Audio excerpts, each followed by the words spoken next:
날씨가 많이 추워졌습니다. 그 추운 날씨임에도 또 우리 교회에 나와서 바이블 스터디에 함께 우리 참여해 주신 우리 성도님들 감사를 드립니다. 오늘 함께 나눌 말씀은 요한복음 14장 13절에서 14절까지의 말씀입니다.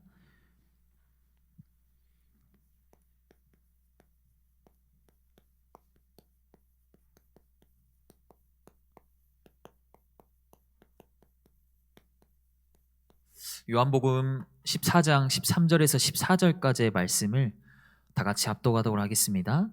너희가 내 이름으로 무엇을 구하든지 내가 행하리니 이는 아버지로 하여금 아들로 말미암아 영광을 받으시게 하려 함이라. 내 이름으로 무엇이든지 내게 구하면 내가 행하리라. 아멘. 우리가 교리를 알아보기 전에, 또 우리가 교리를 살펴보기 전에 여러분들은 이 성경 말씀이 얼마나 신비롭고 또 놀라운 책으로 여러분이 인정을 하고 계시는지요. 성경은 사실 그 무엇과도 비교할 수 없는, 이 세상 모든 것과도 비교할 수 없는 대단한 책이라고 생각합니다. 성경은 1600년 동안 기록이 되었습니다. 그리고 저자는 40여 명이 기록을 했어요. 근데 참 희한하죠. 1600년 동안 이 40여 명의 저자들이 덤성덤성 기록을 했어요. 동시대에 기록을 한 게 아니에요.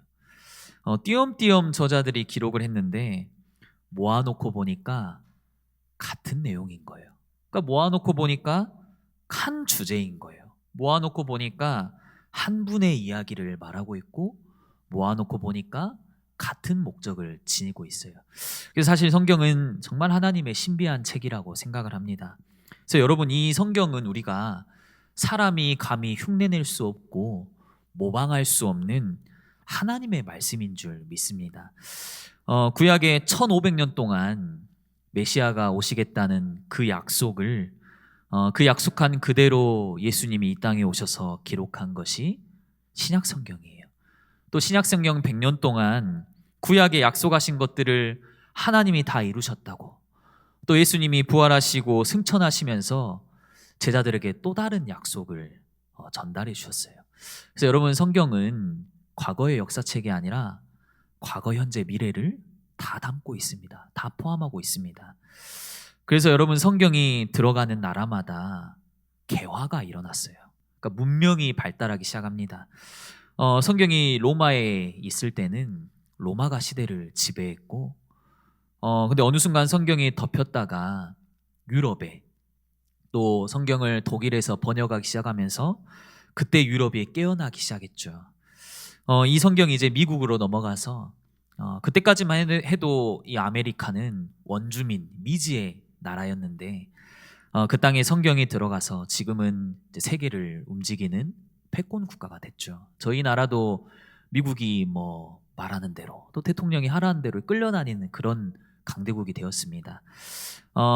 여러분, 한국 땅도 이 광화도 조약이 또 생겨나고 그 시기까지만 해도 얼마나 많이 척박한 나라였습니까? 맨날 나라들한테 침략당하고, 맨날 이리저리 치이고, 발전은 안 돼 있고, 얼마나 형편이 어렵게 살아갔습니까?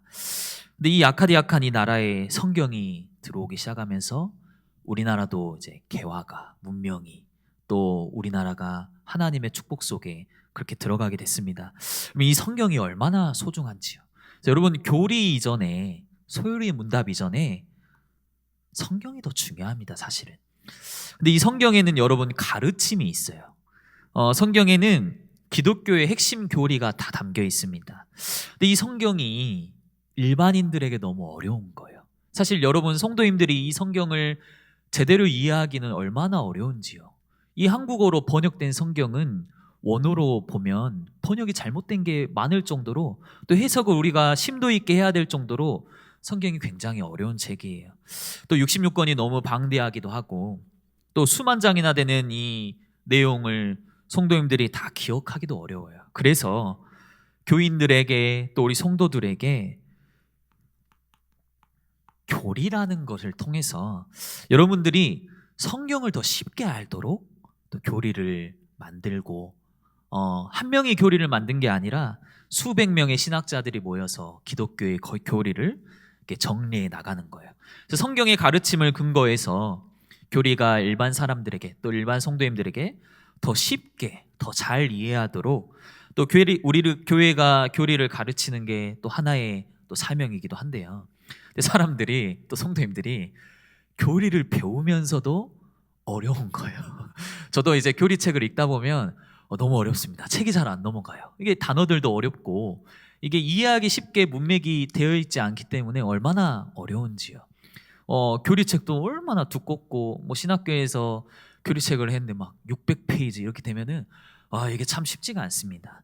그래서 교리를 더 쉽게 더 정확하게 가르치기 위해서 우리 성도님들에게 또 새신자들에게 또 우리 자라나는 학생들에게 더 쉽게 전달하기 위해서 문답을 한 거예요. 묻고 답하고 질문을 하고 답을 하면서 더 이렇게 기억을 하기 쉽게 만든 겁니다.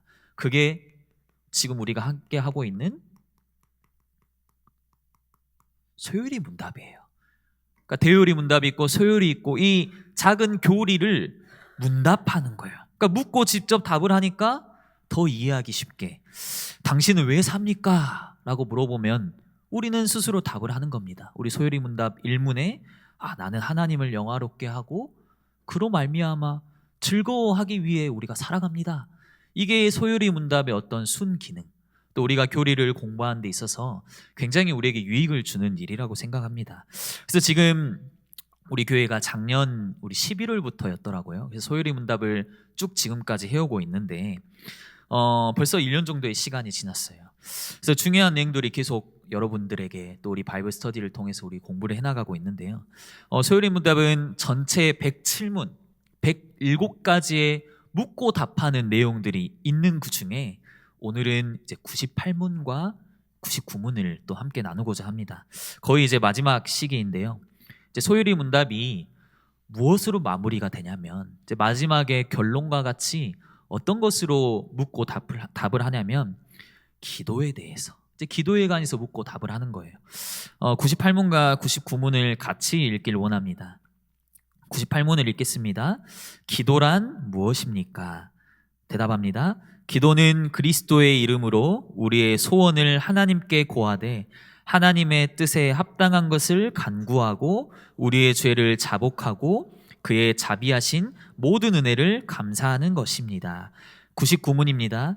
하나님께서 기도의 지침으로 우리에게 무슨 규칙을 주셨습니까? 대답합니다. 하나님의 모든 말씀이 기도의 지침으로 우리에게 유용합니다. 그러나 기도의 특별한 지침은 그리스도께서 그 제자들에게 가르쳐 주신 기도입니다. 이것을 보통 주기도라고 합니다. 아멘. 그동안 저희가 소요리 문답을 해오면서 85문부터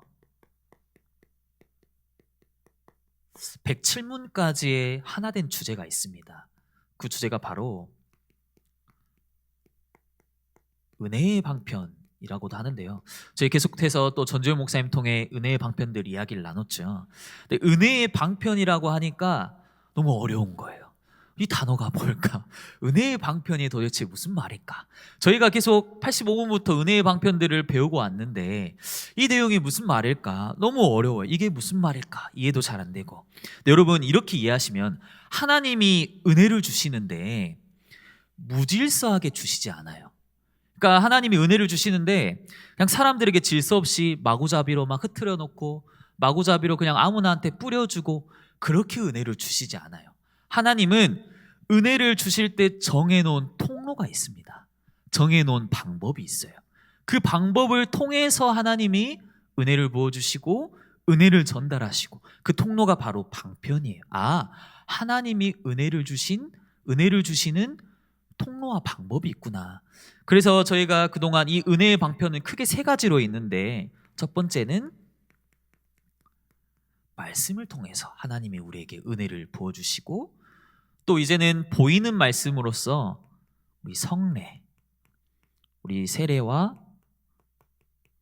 성찬 통해서 우리 말씀과 성례에 관해서는 또 소율의 문답, 우리 지난 일정들 속에서 저희가 살펴봤고요. 마지막 은혜의 방편이 기도. 하나님이 기도를 통해서 우리에게 은혜를 부어주시는 거예요. 근데 우리는 기도를 은혜의 방편이라고 생각하기가 쉽지 않습니다. 그럼 이상하죠. 기도를 가지고 우리가 은혜를 받는다고 생각하진 않아요. 우리는 기도할 때 우리가 뭔가를 해야 된다, 우리가 하나님 앞에 뭔가 기도가 위로 올라간다라고 생각하지, 우리의 어떤 열심과 우리가 기도를 놓치지 않는 그 일이라고 생각하지, 은혜 받는 통로라고 생각하기는 굉장히 어렵습니다. 여러분, 한번 생각을 해보시면 세상의 모든 종교는 기도를 합니다. 그렇죠? 우리 교회만 기도를 하진 않죠. 심지어 종교가 없는 사람들도 이제 급할 때는 기도를 많이 해요. 얼마 전 또 이번 주에 수능이 있었죠. 수능을 앞두고는 어느 종교든 어떤 데든 종교를 믿지 않는 사람들도, 종교를 믿지 않는 부모님들도 하루 종일 기도하고 있어요. 그러니까 뭔가 마음이 간절하고 급할 때는 모든 사람이 기도를 하는 거예요. 근데 기도의 열심, 또 뭐 기도의 열정에 관해서는 우리가 또 기독교가 이슬람교를 따라갈 수가 없습니다. 이슬람교는 알다시피 하루에 5번씩 기도를 하죠. 근데 이 5번이 그냥 기도를 하는 게 아니라 정해진 시간에 또 우리 카펫을 깔고 엎드려서 또 메카라는 곳을 향해, 신이 있는 곳을 향해 이제 기도를 하는. 물론 여러분도 이렇게 말씀할 수도 있습니다. 뭐 저희도 뭐 5번 이상 기도합니다. 뭐 식기도를 포함해서 아침 먹고 점심 먹고 저녁 먹고 저희도 기도합니다. 5번 넘게 기도합니다라고 할 수도 있지만, 조금 더 엄밀히 말하자면 한국은 이미 오래전부터 샤머니즘, 또 무속신앙으로 인해서, 여러분 옛날 조선시대 또 우리 과거 손조들 보면 아침에, 이른 아침에 일어나서 뭐 하죠? 물 떠다 놓고 비나이다 비나이다, 항상 그렇게 기도를 해왔던. 그러니까 지금 어찌 보면 많은 사람들은 과거부터 종교와 상관없이 기도를 계속 해왔던 거예요. 그렇다면 도대체 기독교인의 기도는 일반 세상 사람들의 기도와 어떤 차이가 있는가? 우리가 그걸 아는 게 중요하겠죠. 혹시 여러분 뭐 이런 통계를 보신 적이 있습니까? 뭐 이런 뭐 설문조사나 뭐 자료를 본 적이 있는지요? 기독교인들이 기도를 했는데 뭐 불교나 천주교보다 수험생들이 더 스카이에 많이 들어갔다라는 통계를 보신 적이 있습니까? 저는 한 번도 본 적이 없어요. 하나님이 기독교인들을 기도한다고 높은 곳에 올리신다는 그런 통계를 보신 적 있는지요? 저는 들어본 적도 본 적도 없어요. 하지만 우리는 기도를 하고 있어요. 우리가 기도한다고 우리 기독인들이 더 부자가 되고, 우리가 기도한다고 더 건강한 사람이 되고 오래 살고, 그런 눈앞에 보이는 효과가 나타나는 통계를 우리는 본 적이 한 번도 없어요. 그럼에도 여러분, 우리는 기도를 해요. 여러분 왜 기도를 하십니까? 아무런 유익도 없는데. 여러분 왜 기도를 하십니까? 우리의 형편이 더 좋아지지도 않는데. 그렇잖아요. 우리가 뭐 더 좋은 대학에 가는 것도 아니고, 우리가 더 오래 사는 것도 아니고, 우리가 더 평안히 누릴 수 있는 것도 아닌데 왜 기도를 합니까? 그 키는 바로 은혜의 방편, 여기에 있는 거예요. 여러분, 우리 기도는 우리가 뭔가를 바라는 게 아니라, 우리가 뭔가를 해야 된다가 아니라 하나님의 은혜의 수단인 거예요. 여러분, 그래서 우리는 기도를 해야 된다라고 생각하지 마십시오. 오히려 우리는 기도할 때 하나님의 은혜를 체험할 수 있어요. 여러분, 우리는 오히려 기도할 때 마음이 평안해져요. 그렇죠? 기도할 때만큼 마음이 평안한 시간이 없어요. 여러분, 우리는 기도할 때 우리의 걱정과 고민들을 내려놓게 돼요. 여러분, 우리는 기도할 때 나의 모습들이 낮아지고 누가 높아지죠? 하나님이 높아지고. 여러분, 우리가 기도할 때 내 것보다 하나님의 은혜를 구하게 되는, 여러분, 우리는 기도할 때 여러분 어떻게 하시죠? 하나님만 의지하잖아요. 하나님께 다 맡기시잖아요. 하나님, 저는 할 수가 없습니다. 하나님이 하셔야 됩니다. 여러분, 이것만큼 은혜의 통로가 어디 있겠습니까? 이것만큼 하나님이 부어주신 풍성한 은혜가 어디 있겠어요? 그래서 여러분, 기도는 우리가 해야 되는, 우리의 기도가 위로 올라가는, 우리가 뭔가 열심으로 해야 된다라기보다 기도는 하나님과 우리의 마음이 통하는 쌍방향의 은혜의 통로인 거예요. 그래서 여러분, 은혜의 방편에 기도가 들어가 있습니다. 우리는 항상 우리 말씀 들을 때 은혜 받았다라고 하시죠. 아니면 우리가 보이는 역사, 뭐 성례나 보이는 일들 가지고 하나님의 은혜를 누리지만, 우리는 뭔가 기도에 관해서 열심이나 아니면 뭐 우리의 어떤 정시 기도적인 우리의 습관이나 일단 우리가 해야 될 의무처럼 생각하지만, 아니요, 하나님의 은혜의 수단인 거예요. 그래서 여러분, 기도는 숙제도 아니고 의무도 아니고 습관도 아니고 은혜의 통로로 여러분이 이해를 하시면 좋겠습니다. 그래서 오늘 98문에 그러면 우리 소요리 문답을 통해서 기도란 무엇인가 라고 오늘 소요리 문답에서 밝히 보여주고 있는데요. 여러분, 기도는 단순한 감정의 표현이 아니죠. 기도는 우리 마음 어떤 깊은 곳에서 비롯되는 게 기도의 한 부분입니다. 여러분, 다른 종교들은 물레방아처럼, 뭔가 회전목마처럼 계속 똑같은 말을 반복해요. 그러니까 이 쉬지 않는 이 원이 계속 돌아가는 것처럼 계속 똑같은 말을 반복하는 거예요. 소위 묵주 기도라고 해서 팔에 팔찌를 차고 이제 묵주를 차잖아요. 묵주를 계속 돌리면서 뭐 하는 줄 아세요? 똑같은 단어를 계속 주문처럼 외워요. 똑같은 일정한 패턴을 가지고.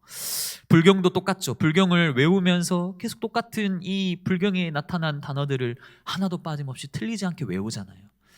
근데 기도는 여러분, 똑같은 말을 주문처럼 외우는 게 아니라 우리 마음에 진정성이 있어야 되는 거예요.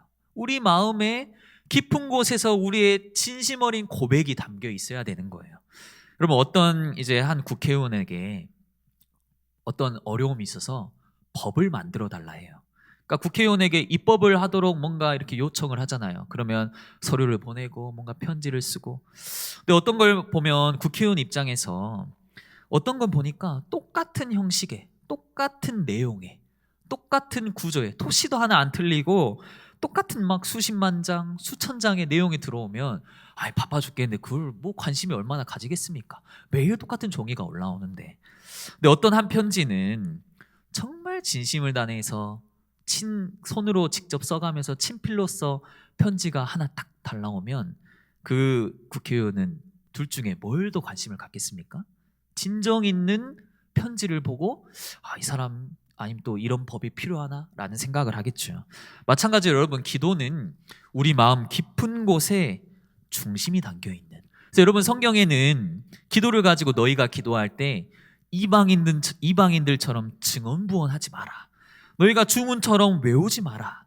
그게 기도가 아니라 너희의 중심이 외식하는 자와 같지 않고 너희의 속 중심이, 속마음이, 속사람이 하나님께 진심으로 기도하는 게 참된 기도라고 말씀하고 있습니다. 그래서 여러분, 소요리 문답을 통해서 우리는 무엇을 기도해야 되는가? 어떤 기도를 해야 되는가? 어떤 방식의 기도가 필요한가라고 했을 때, 여러분, 기도의 첫 번째 원리는 그리스도의 이름으로 기도해야 돼요. 여러분, 너무 중요한 가장 기초적인 원리입니다.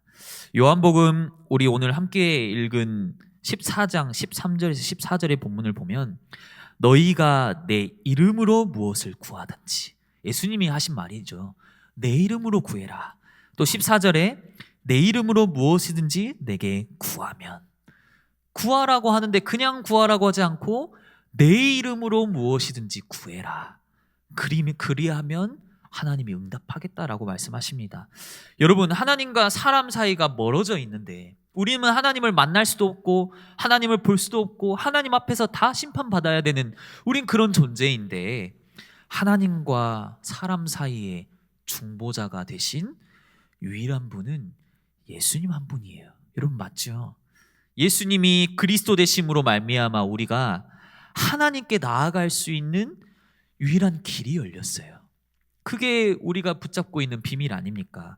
우리는 그래서 그리스도 이름 아니고서는 하나님 앞에 설 수 없어요, 사실은. 여러분, 우리는 예수님이 아니고서는 하나님 앞에 나아갈 수도 없고 하나님을 만날 수도 없어요. 예수님 이름으로 말미암아 우리가 하나님 자녀가 됐잖아요. 그래서 우리의 기도도 예수 그리스도 아니고서는 기도가 하나님께 나아갈 수 없어요.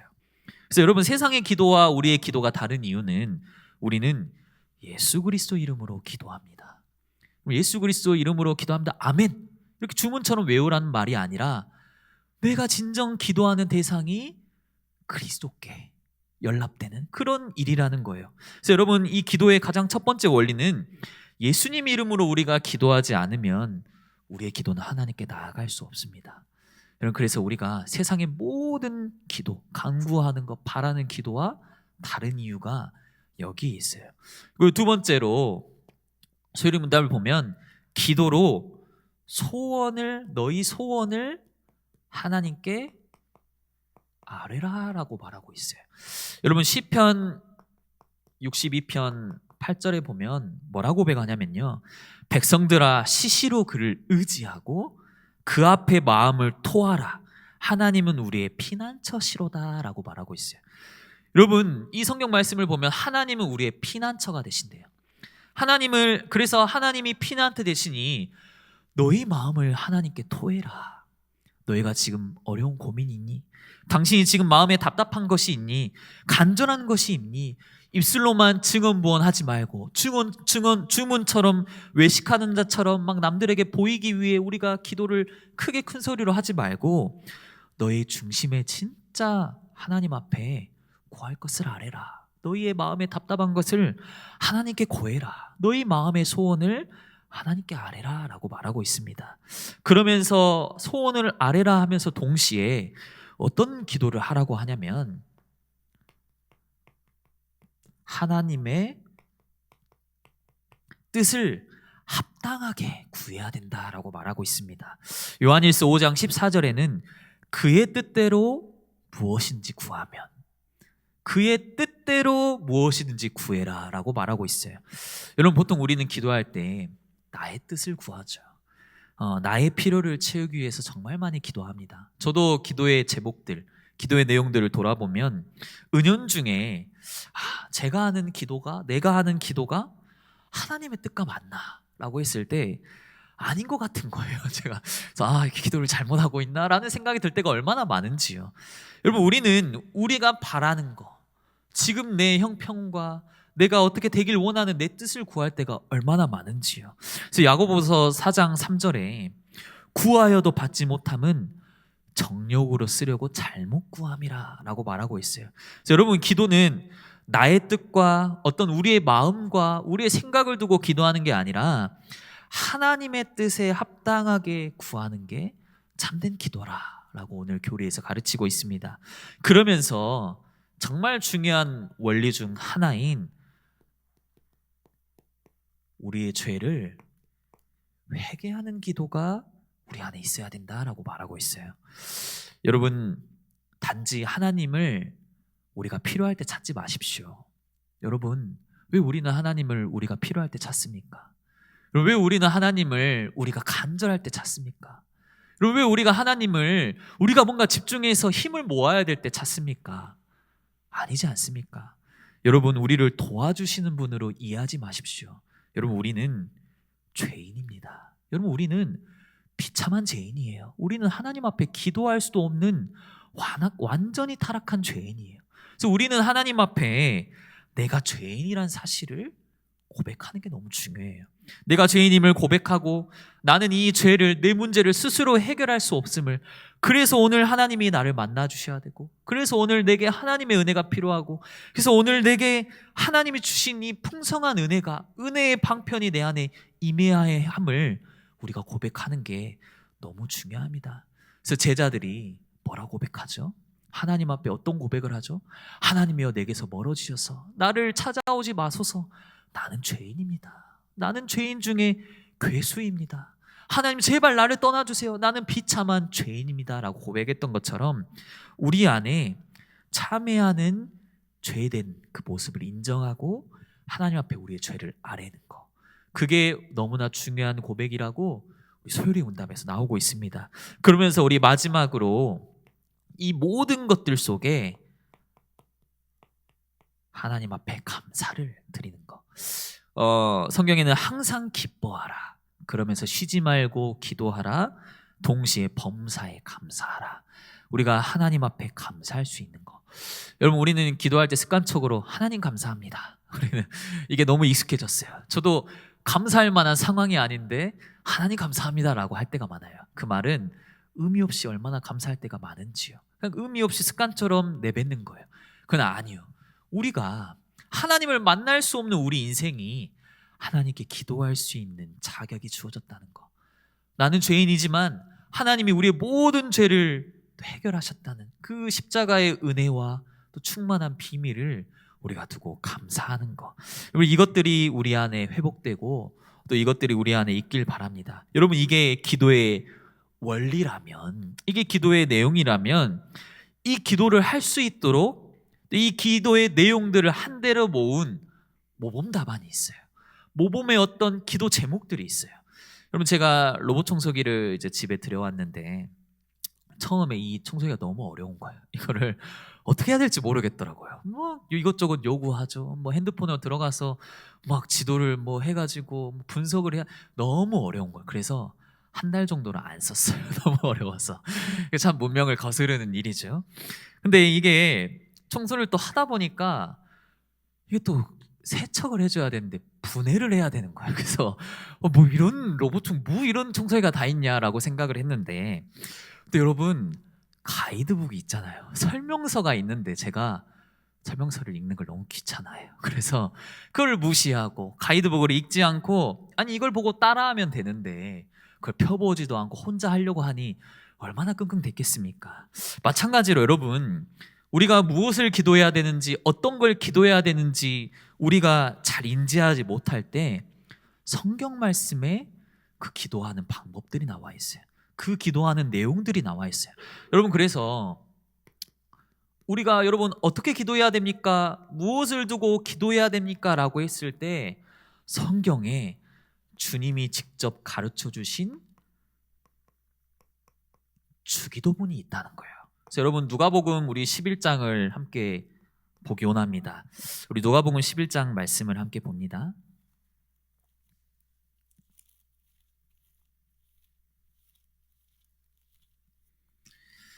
누가복음 11장 우리 1절과 2절 말씀을 함께 읽겠습니다.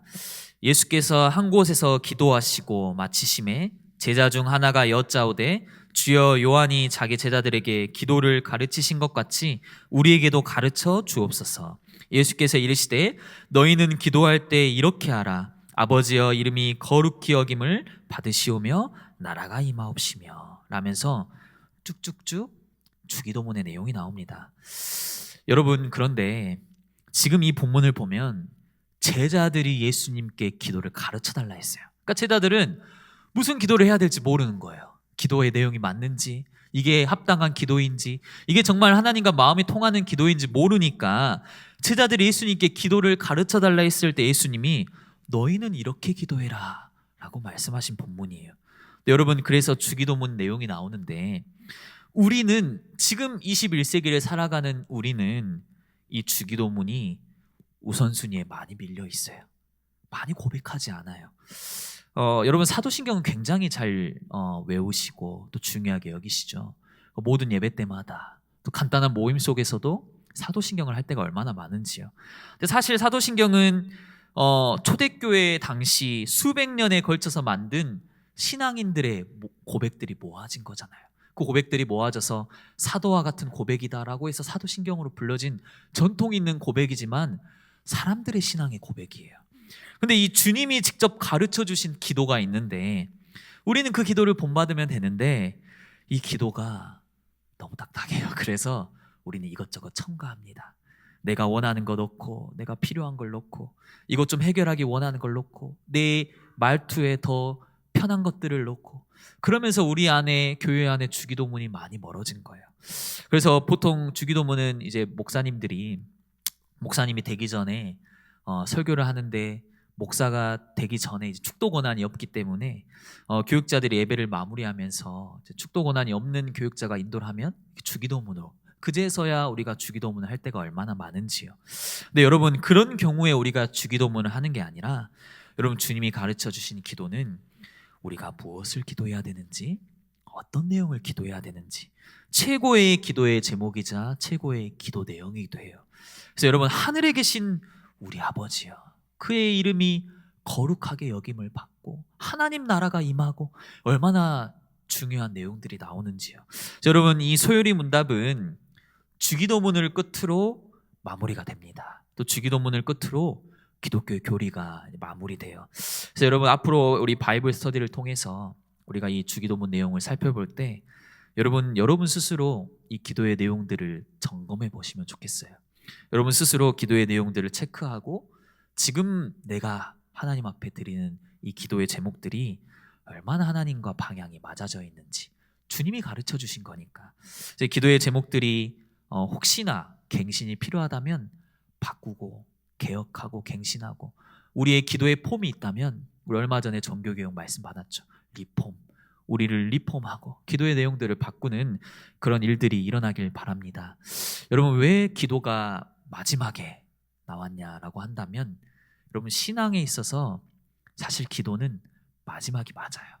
여러분, 가장 중요한 거는 하나님을 먼저 우리가 알아가고 하나님을 이해하고 성경을 이해하고 하나님 주신 이 신앙의 원리들을 이해하고 나서 우리가 기도하는 게 더 중요합니다. 그래야 하나님 방향에 맞는 기도를 할 수 있잖아요. 근데 우리는 이 중요한 원리들을 놓쳐버리고 먼저 우리가 새신자들 오면 막 기도하는 방법부터 가르치죠. 기도 막 해야 되는 일부터 가르치죠.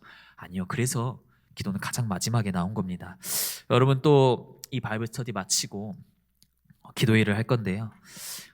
기도회 하면서 우리가 이런 내용들을 기억하시면서 우리 마음의 중심에 어떤 내용을 기도해야 되는지, 혹시 기도 가운데 내가 나의 필요를 두고 기도한 내용들이 너무 많다면 그것들을 점검하시고 정말 우리가 하나님 앞에 서서 우리의 죄를 아뢰고 또 하나님 주신 이 십자가의 은혜들을 기억하고 또 하나님 주신 이 하나님 자녀라는 비밀을 우리가 기억하면서 그것에 감사하며 또 은혜를 고백하며 나아갈 수 있는 또 우리 많은 예일교회 성도님들의 현장과 또 기도의 내용들이 되시길 바랍니다. 시간 우리 받은 말씀 붙잡고 합심으로 기도하기를 원합니다. 기도는 우리의 의무도 아니고 우리의 열심도 아니고 우리의 방법도 아닙니다. 기도는 하나님이 주시는 은혜의 방편이에요. 우리는 기도할 때 하나님의 은혜를 구하십시오.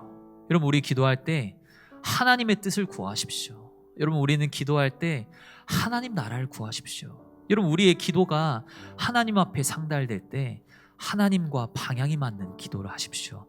그 안에 정말 우리의 기도의 내용들을 점검할 수 있게 해달라고, 혹시 내가 하나님과 이 방향이 초점이 혹시나 엇나가 있다면 그것들을 발견할 수 있도록 하나님께서 우리의 생각과 마음도 사로잡아 달라고, 시간 우리 또 함께 나눈 내용들 기억하시면서 합심으로 한번 기도하며 나가도록 하겠습니다.